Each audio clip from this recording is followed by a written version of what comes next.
Jawa Timur yang menolak penanganan warganya yang terpapar COVID-19 ke Dinas Kesehatan atau rumah sakit. Dan langkah ini dilakukan untuk melindungi agar psikologis warganya tidak semakin menurun.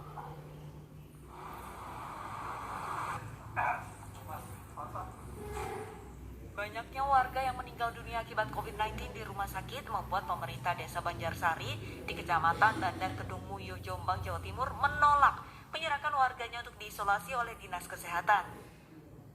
Pemerintah desa bertekad merawat sendiri warganya yang terkena COVID-19.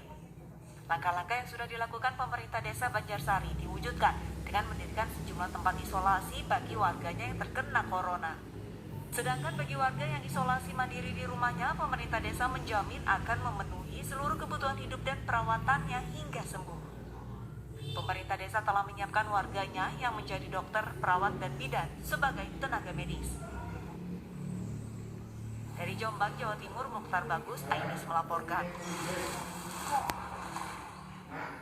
Ya pemirsa, salah satu alasan warga tidak mau diisolasi di lokasi yang disediakan oleh pemerintah adalah kondisi psikologis.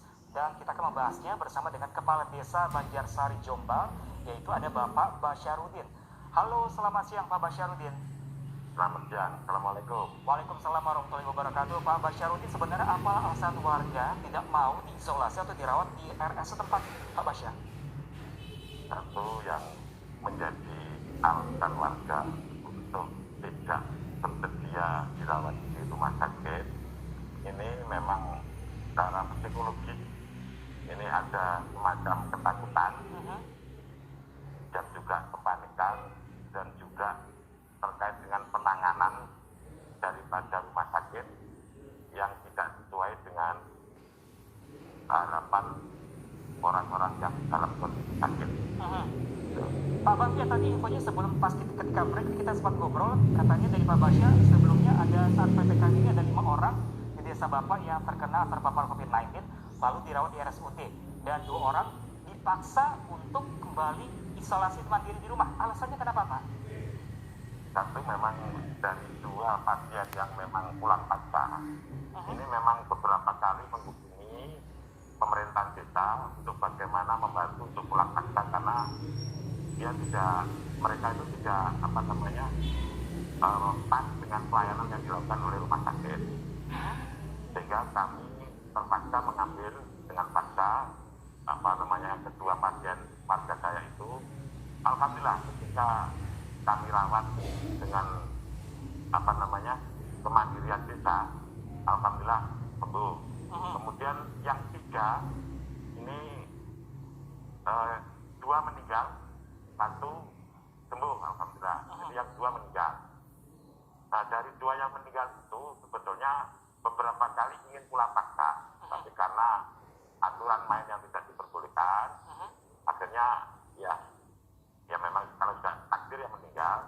Tetapi ada beberapa yang menjadikan catatan dan menjadi latar belakang kami untuk bagaimana merawat warga saya yang terkena penyakit ini dengan sistem atau pola yang menurut keyakinan kami ini cukup efektif. Pak, sebelumnya Pak memang pelayanan di rumah sakit RSUD di Banjarsari sendiri menurut Bapak tidak layak, seperti apa Pak jelasnya Pak? Kalau untuk rumah sakit saya terkait dengan pelayanan, ini atas masukan dari warga saya yang menderita itu, kemudian saya buktikan sendiri bahwasanya ketika orang yang sedang sakit ini tidak ada komunikasi dengan keluarga dan yang ataupun kerabat dekat dan juga orang-orang yang terdekat, ya juga akan menimbulkan keguncangan di psikologisnya, tidak tenang, artinya juga akan memperlemah sistem imun tubuhnya itu. Oh, jadi warga Bapak yang terpapar dan dirawat di RSUD merasa diasingkan oleh pihak rumah sakit dari keluarga, seperti itu? Betul sekali. Ya. Nah, ketika sudah dipindahkan dari rumah sakit ke desa Bapak di rumahnya sendiri, ini sulit nggak Pak dengan koordinasi dengan pihak rumah sakit? Dalam aturan memang tidak diperbolehkan ketika masih dalam perawatan rumah sakit untuk diambil paksa. Tetapi saat itu dengan berbagai cara akhirnya kami juga bisa membawa pulang dan alhamdulillah kami dengan koordinasi dengan bidan desa dan para relawan medis yang ada di warga desa Banjarsari ini saya kerahkan, dan kemudian kami bersama-sama untuk membantu penyembuhan itu, alhamdulillah bisa sembuh. Nah Pak, ini kan penyakit tidak main-mainnya Pak ya, dan ini penanganannya di isolasi mandiri di rumah. Nah ini dengan warga setempat dan Bapak sendiri, penanganan untuk warga yang terpapar COVID-19 di rumah ini seperti apa?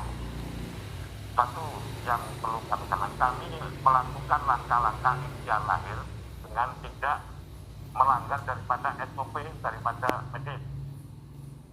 Yang kedua, kami menambah dengan langkah-langkah penyembuhan secara psikologis. Di antaranya bagaimana agar kejiwaan daripada penderita ini tidak termasuk orang yang dikucilkan akibat penyakit itu.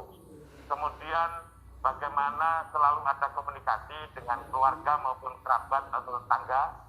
Ini akan juga menumbuhkan support, menumbuhkan semangat. Nih, yang ketiga, bagaimana kita dengan seluruh masyarakat desa selalu melakukan langkah-langkah pendekatan diri kepada Sang Khalik, kepada Gusti Allah, untuk bagaimana berupaya-upaya secara batin. Dengan kombinasi ikhtiar lahir batin, ini kami yakin tingkat kesembuhan daripada penyakit ini akan lebih baik dibanding dengan hanya mengandalkan ikhtiar batin. Oke, baik. Baik, terima kasih banyak Pak Basyarudin. Semoga Bapak tetap sehat dan warga Bapak juga cepat diberikan kesembuhan atas pandemi ini. Terima kasih banyak Bapak.